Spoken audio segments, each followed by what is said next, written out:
Nzambe alola mbote bandeko. Zemieke wapi Jesus nzambe Karine tika okita batu tension pardon. Zemieke apio eke shini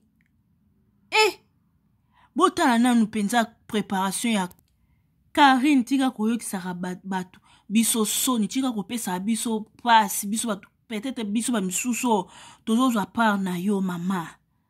Et c'est moi si azemi avandara boye, hein? Moi si azemi o zemi komi à terme bandeko. Cela veut dire alobi akobota à partir vidéo oya uti ko sala azo préparer valise ya couchement.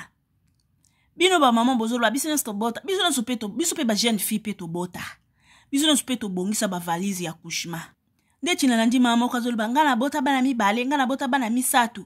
Obota bana misatu, eske mwasi oyo aza na zemi soki Karine alobi a obota na septembre. A partir ya ba fin juillet, fois kangade ya suki ya maboko po na kobeta maya moto. Donc, a partir ya septembre, Karine asa nini a obota. Vous comprenez? Ça veut dire zemi ya Karine eza ya 7 mois. Mwasi ya zemi ya 7 mois ako vana ba position Karine avandeli pe na ba video ba obongisa valise accouchement. Nanzimi poto bino bolobake biso ngana mama bana ngana bota na ebi kome mazemi biso nsuto ebi kome mazemi wana pe. En tout cas na loba ernest ngana nazaka ni contre ni pour biso atosalaka faisons la part des choses. Zemi eke wapi bandeko. Boye bisa biso Karine sa boti bo bombeli biso to bozozelaka bopesa biso surprise. Moi si ya zemi ya 7 mois libumu boye penza place a telemi azo lokota telefone kwei libumu pla boye zemi ya 7 mois. Ese bino boye bi ke zemi ya 7 mois eza mwana. Boye bi ke zemi ya 7 mois mwana bota mara bano babenga ba prématuré wana. Ba zemi na wange ebota mana mwani na 7 mois. 7 mois moi si abotaka. Est-ce que boye bien boch akepa boch pe bébé pe prématuré à 7 mois bébé à 7 mois zalaka. Sikobi sanga photo o Karine telemi o zemi ya 7 mois ezala penza boye soki ya obota na septembre na fin bandeko na fin juillet faut bakanga ye déjà suki ya maboko po obota na septembre. Moi si ya zemi ya 7 mois akoko superposer makolo azwi likolo moko bakisi likolo muninga moi si ya zemi ya 7 mois. Moi si ya zemi ya 7 mois avandi likolo canapé apandi makolo. Karine tika ko revese pe yo moko pa tika ko pesa bato bazo douter na zemi na yo raison ko tika ko pesa bato bazo salela ko ba live ya zemi yango ezate tika ko pesa bango raison ko biso ne soit toza ba maman obobelela ngana mama na bota na mema biso pe to ba jeune fille to bota to mema pe ba zemi yango.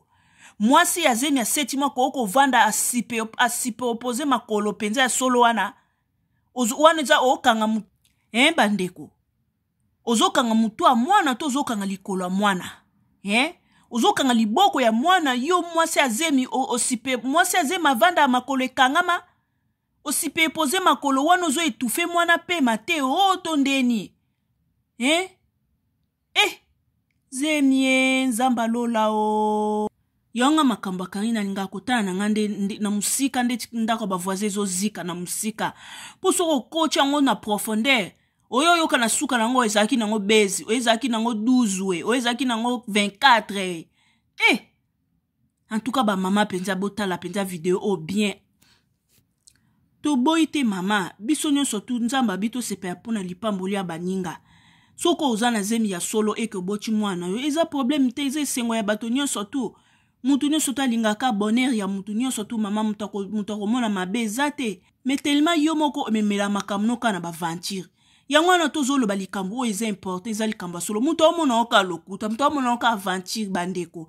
En tout cas naza contre plutôt pour zemi ya Karine te mais ba position avandeli na video awuti kosala en tout cas nga penza na mituni mutuna ngai na mituna ngaka mutuna na zangi biyano po biso nyonso tu to mema pe bazemi yango.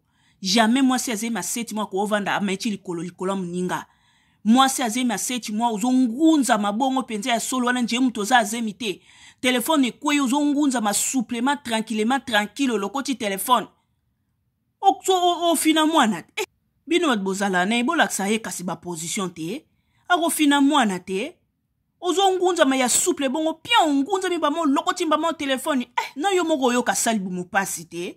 yaya prépare ba technique on kasita on zo la vidéo kasite po esopate po sikobo e kaso pesi batu ba ofinga zemi ngo makambu te en tout cas bandeko na comme nanga na suka totala ka zemi ngo so eza zemi mama bota malamu nzamba sunga obota malamu na voix basse so eza nango pe ba bezi yaya tika ko sala ka boye pardon po aussi sa confiance na bato ba pesa yo confiance tika ka boye pardon bezi yango tina bana tina mwana eza malamu te bandeko.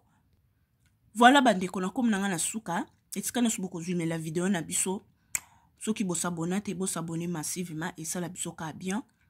Merci beaucoup na abonner à Miss Elongation. Boti la biso ba j'aime ba commentaire bo partager et ça biso ka bien tukutani à la prochaine. Tukutani à la prochaine. Toze la bébé Arieta abi abotama na septembre. Tozaka wana toze la abotama. Merci, bisous, bye.